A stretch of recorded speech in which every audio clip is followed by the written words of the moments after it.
Hassan didn't notice the Sigillite enter the room. One moment he was alone. The next he was staring directly at a cowled old man clutching a staff. He collected himself. "Forgive me for keeping you waiting, Captain," said the old man. "Lord Dorn is well-meaning, but has never mastered brevity." Hassan clasped his hands behind his back and stood straight. He could feel his pulse picking up, throbbing through the veins at his neck. Something about the man before him put him on edge. He felt an unaccountable urge to look away. The Sigillite was slight. His stoop made him short, and his hands gripped his flickering staff as though for support. For all the man's frailty, Hassan could sense the quiet power radiating from him, as deep and cold as a well shaft. "He does not hide it. He could destroy everything around us with a gesture." The Sigillite reached a bony hand up to his hood and pushed the fabric back. An old face emerged, deep-lined and ember-dry. Bones jutted under drawn flesh, stark like the profile of famishment. But his eyes were alive, deep, darting eyes that moved with an almost avian sharpness.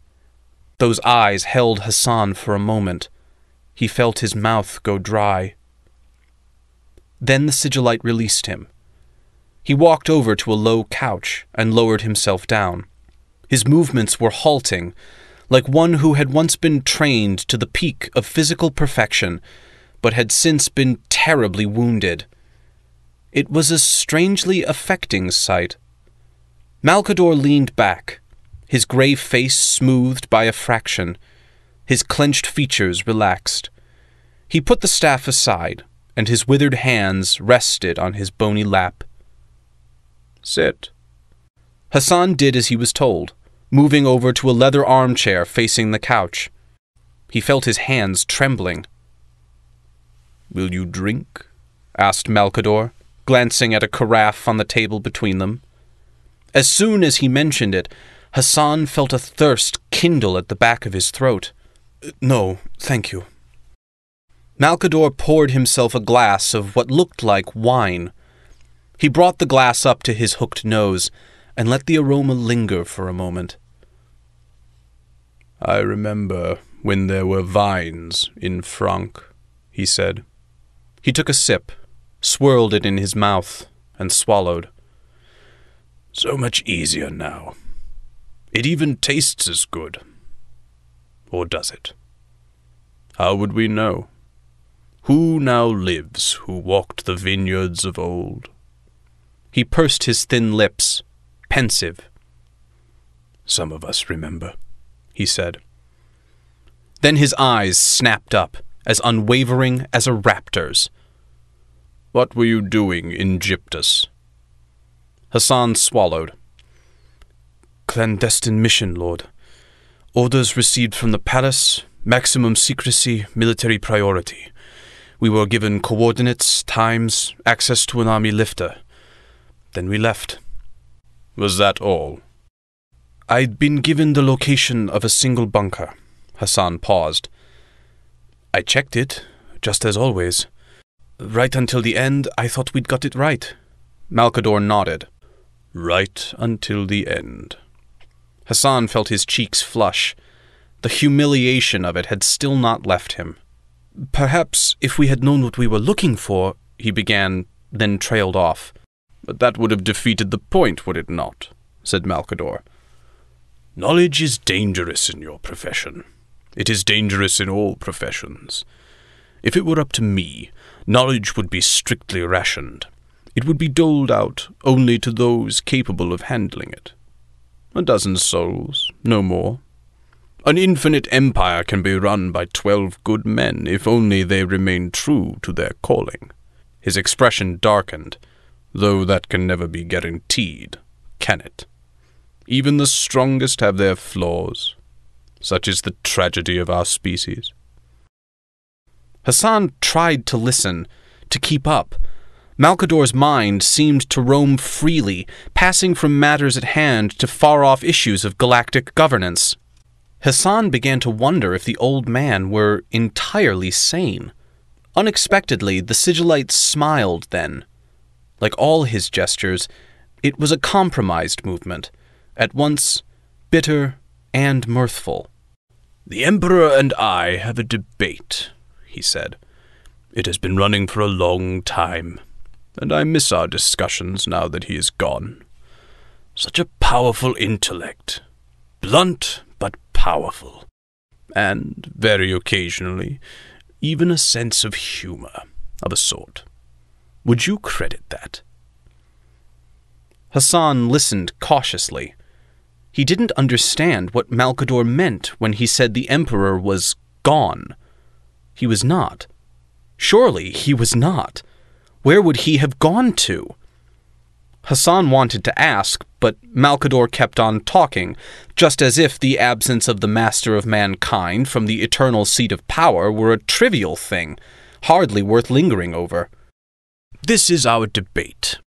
He believes that the task of a ruler is to make himself obsolete, so that his people will replace him when they are mature enough. I disagree.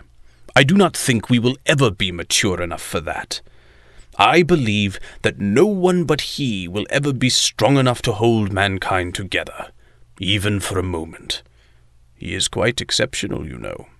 Perhaps in ways he doesn't even understand himself." Malkador looked sidelong at Hassan. His gaze was shrewd. "So what do you think, Khalid? Whom would you side with, him or me?" Hassan took a deep breath. He didn't know whether to be flattered to be asked or insulted. "Do not hesitate," warned the Sigillite. "Choose." "I was going to say," began Hassan haltingly, "I was going to say that the Emperor will lead us forever. That is what we are taught. What I believe." Malkador nodded. "Well said. You are with me, then. And you are right, of course. He has such high aspirations for our species. Too high, perhaps, for he does not always appreciate his indispensability.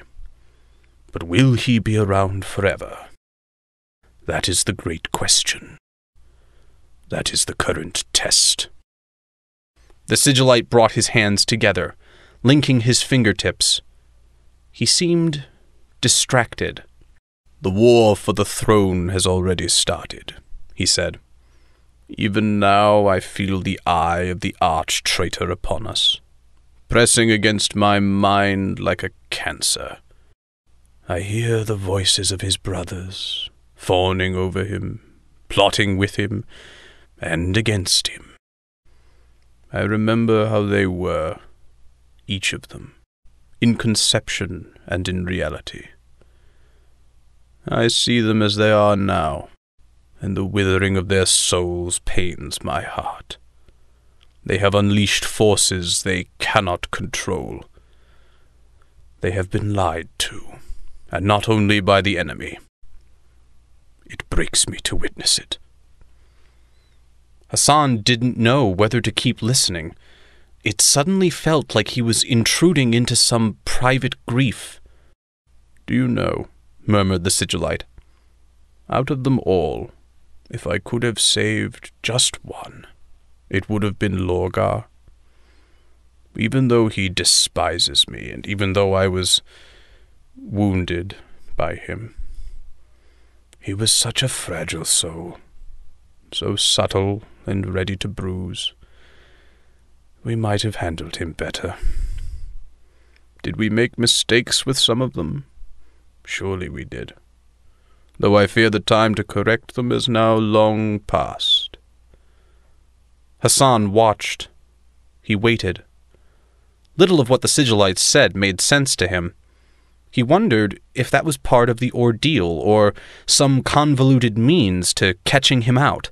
If so, it seemed so contrived, so unnecessary, crueler than it needed to be. The Sigillite looked up at him, a tolerant expression on his face. "I can feel your mind wandering. You think these things have little to do with you. You are wrong. They have everything to do with you. They have everything to do with all of us. Hassan felt impatience rise within him. He wanted to be dutiful, but had no idea what his duty demanded. I do not know why I am here, Lord, he confessed. Not yet, said Malcador, nodding. But you will. He pulled himself to his feet again, hauling his staff into line. Follow me. Hassan rose. Where are we going? Malcador paused for a moment. To the catacombs, he said, where all this started. Prepare yourself. It's a long way down.